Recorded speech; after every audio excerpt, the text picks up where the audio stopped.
banned from social. Speaking of wanting both Melissa and Teresa, Dolo, you just hurt Teresa's chances of coming back to the show. Cut it, Dolo. Ferme la bouche, keep the mouth shut. So Dolo, again, who for 20 years on the damn show hasn't had a voice, has not said one word. I love Melissa. I love Teresa. I love Margaret. I love Margaret's enemy. I love this one. I love everyone. Let's bake some meatballs. She hasn't had one thing to say. You guys say she's boring. Now all of a sudden, Dolores has a voice. The show is canceled, sweetheart. You're 10 years too late, and this is why everyone thinks you're so fucking boring. But she's opening up and she's slamming the guy that interviewed Teresa. So she's coming to her friend's defense and saying, "Oh, he's a scumbag." Really? He asked the question. Now the tree huggers, they could spin anything. Of course, the huggers. Dolores might be one of these Finsta hugger accounts. The hugger Finstas agree. What a scumbag! How dare he ask that? How dare he ask that? That's what we ask when we interview people. I never shy away from a question. Ask, ask, ask.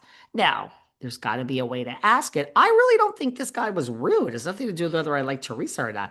I didn't think he was that rude. He asked a question. He wasn't rude. That's my. But Dolores said he's a scumbag. This is New Jersey. You're a scumbag. Anyway, so Dolores is slamming everybody in favor of Teresa. But here's what she doesn't realize. Quiet, Dolores, because you're opening your mouth for the first time in a decade. And what she just said hurts Teresa's chances of coming back to New Jersey. She was on the podcast with a rat, the rat that scuddies.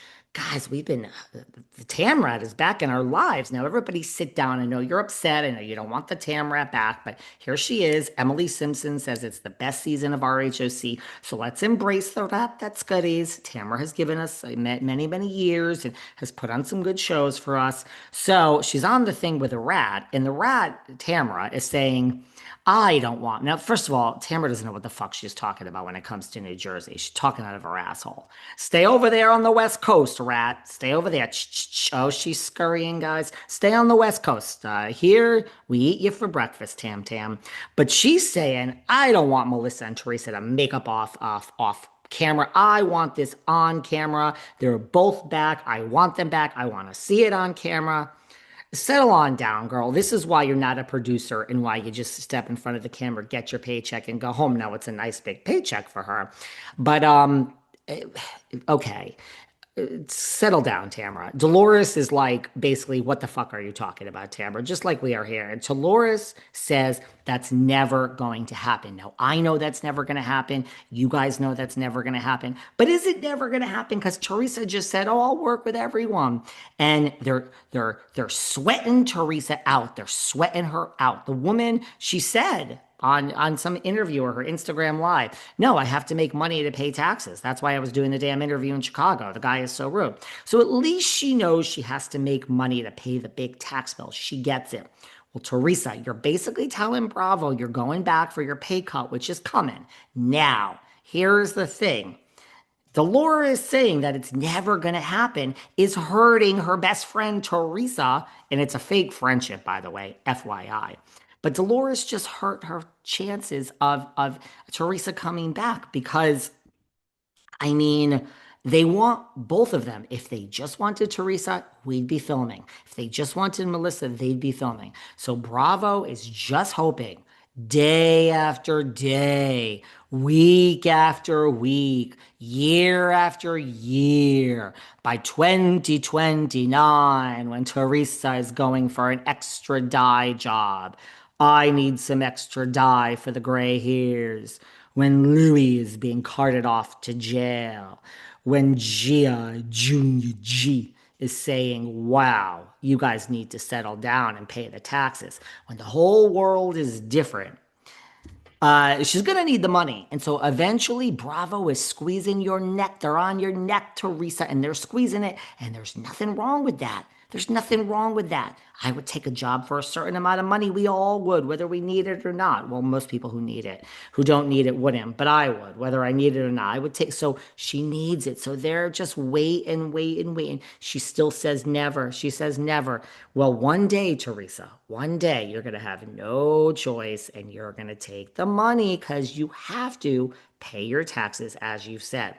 So it's not going to work if people don't believe it. So we're not there yet. And Dolores just set the whole fucking thing back by months. So quiet down, Dolores. You're not helping your friend. Now, it's not your real friend. And that's a whole nother story we'll have to get into another time about why this really isn't her friend. We've talked about that before. But I think Dolores just set the motion back for Teresa because I don't know why you're saying never, never, never over and over to Tamara. It's never going to happen. It's never going to happen. I'm staying out of it. I don't push them. It's never going to happen. You're basically telling Andy Cohen, telling producers, and telling the rest of us there's no future here on RHONJ because having them both back, we already tried it. It failed, and it failed for Tom and Ariana. Dolores, think if you're going to speak for the first time in decades, think.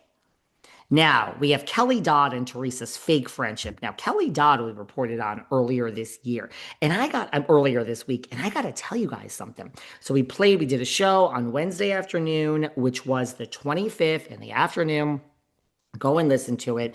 It is surfaced that, this is audio from the past, but Kelly has called her ex-husband and said that she would fucking kill him with a gun, fucking unalive him with a gun over and over. We played the audio. The audio is out there. She is claiming it's AI. I call bullshit on that. You guys decide for yourself. It sounds like Kelly's voice and it don't want to sound like AI to me. Okay. So make your own decisions, but this is her voice saying 100 times she's going to unalive the ex-husband. He's a fucking asshole, and all because he didn't pick up Jolie for dinner. And basically, she's going to unalive him with an actual gun.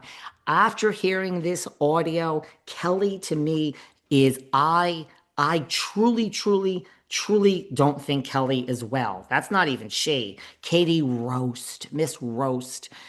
She doesn't seem well to me. Catherine Dennis does not seem well. I love Catherine Dennis.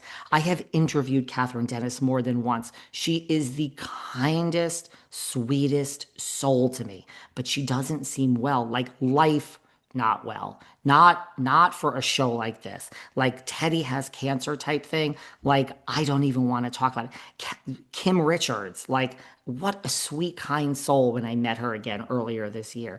Like just a ray of light. Kelly, now she ain't no ray of light.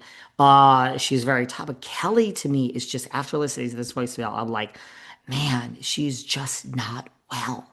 So this isn't meant to target her, but there's a fake friendship here between Teresa and Kelly Dodd. So Teresa's away doing this appearance. Now, a lot of people are saying, well, first of all, Kelly's comments are turned off. Now, one of two things have happened. This woman, she don't know nothing. She's gonna come fight me, put me in the ground. She tells this one off. She goes right up to Heather Dubrow in a classy restaurant.